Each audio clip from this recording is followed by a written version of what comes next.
second question is, when did the chakras then are in the body embedded? They exist in the body and they go on existing.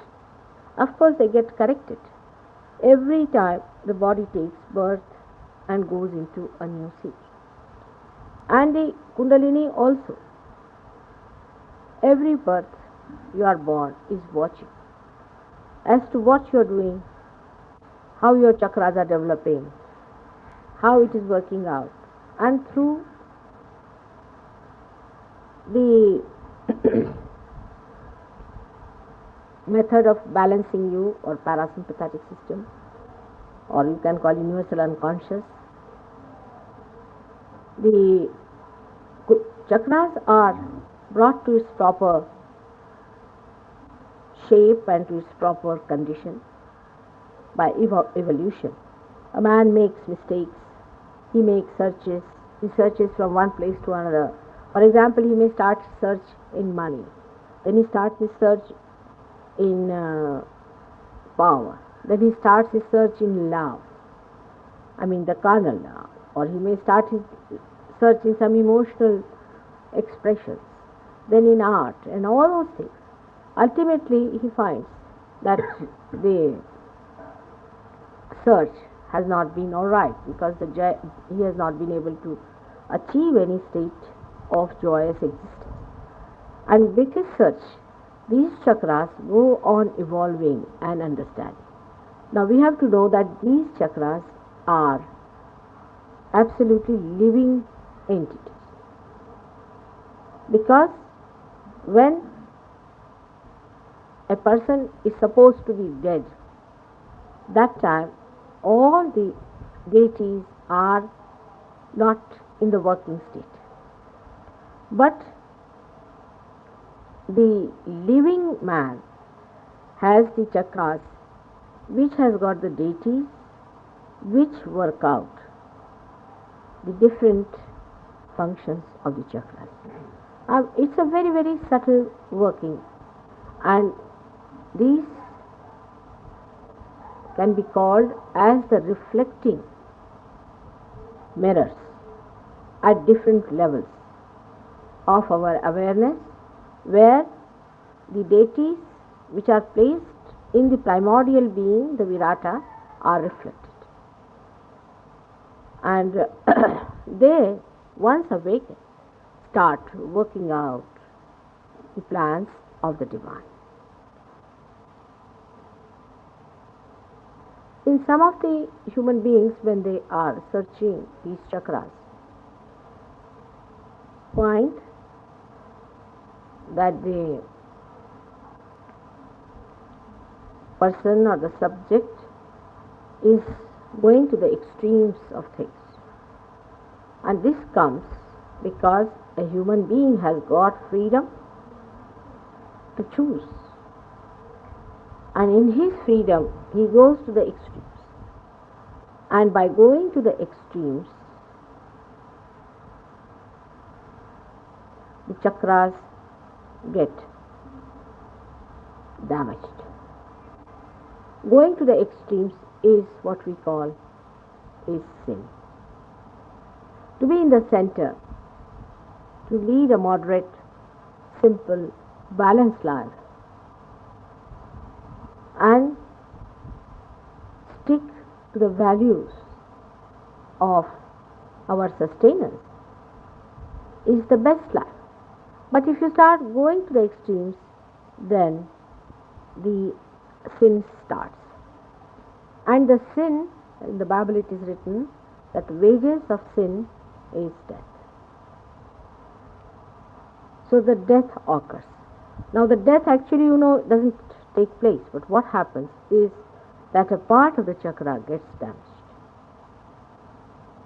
It can be a physical hankering, it can be mental, it can be emotional, it can be spiritual, it can be anything. If you go on working out an imbalance solution, then these chakras get spoiled at different points. That's how your chakras get spoiled.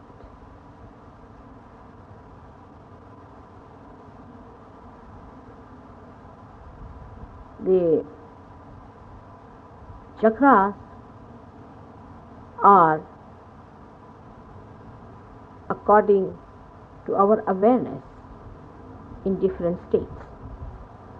For example, for a doctor or for all of us, we know that we have plexuses in our body. We know we have different plexuses.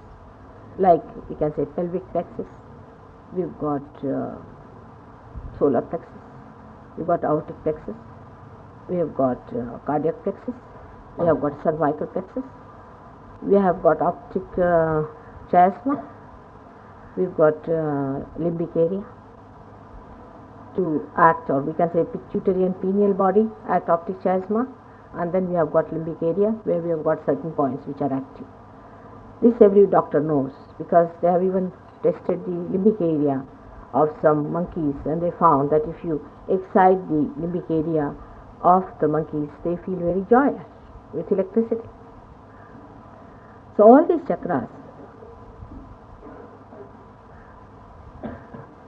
in the body of a human being are only felt as gross expressions, which we call as plexuses, in the parasympathetic and sympathetic channel.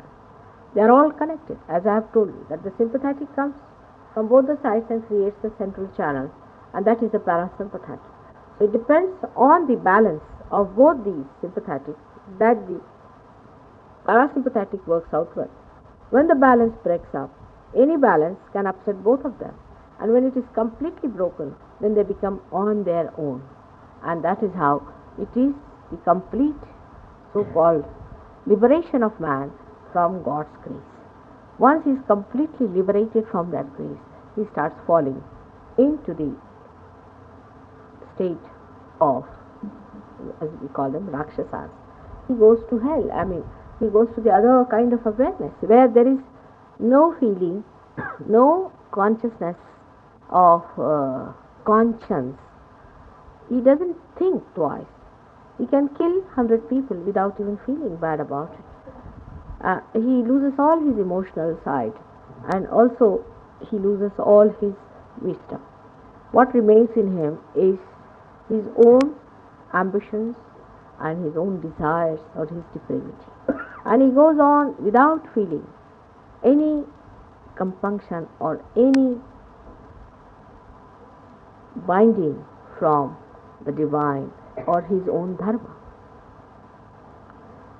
So these chakras are very important for us because, first of all, they give us the balance for our everyday existence. They give us God, and we can think of subtle things and abstract things. This all comes through the help of the chakras. If you ask me if the animals have the chakras, they have, but they don't have all of them separated. Sometimes they are confused chakras, and all the chakras are not separated from each other, and they are not all open out because of their evolutionary process is not yet complete. But some animals I've seen have got a awakened Kundalini, and they are realized animals I've seen. So it is possible even for animals to be very dharmic than men are, and sometimes it is surprising how they can discriminate better than human beings can. Apart from that, animals are kept under the bondage of God, and whatever is their sustenance is done by them. They don't have to think about it. For example, a dog is a dog, a cat is a cat, and a tiger is a tiger. So only the human beings can be a dog, can be a scorpion, can be a snake, and can be a saint. So it's only possibility in the human being that you can find all the animals existing side by side, and can be any time these animals can come out, and you may be surprised at yourself the way they suddenly jump out and start barking at you. So that is what human beings are, because whatever has been our past is within us. Whatever animals we have been is within us. So all that is there. But whatever we are going to be also is there. Whatever we are going to achieve is also there. For human beings, the future, past, present exists, but for God it does not. So for him to plan and to organize and arrange is very easy stuff, because if you do not have such demarcating things, you just organize things much better. And his methods are because of his own, I should say, awareness, a status, a almightiness, I can say, or it's just his nature that he's like that he can manage things very well. And you cannot explain them with one event after another event, how he has managed and how it has happened. He does it just because he is capable of doing that. He need not do it all that with understanding or thinking about it as human beings do, because he does not have to think either, because he is that, you see. He is the power and he does everything. He is the consciousness, so he does everything without putting any effort into it. And it's a very different state, which perhaps you can understand as Sahaja yogis, that just you move your hands and you find the Kundalini moving the other side. Now you may say, why is it moving after all? You must think about it. You are realized, so you can do it, but not a person who is not realized. If he puts his hand like that 100 times, nothing is going to work out. Only you can raise the Kundalini. The reason is your awareness is different and his awareness is different. Your powers are different and his powers are different. So in the same way, God, who is all power, for him, even moving his finger, he can move the whole universe. After all, he is God. And that's why for human beings it is said that you better have faith in God, because that's the best way you can solve your problem. If you go on thinking about it, you'll all go crazy. So we have to go to a point where we can understand him, otherwise we will all go crazy understanding him, and we'll all become mad thinking what all these things is beyond us. It is too much.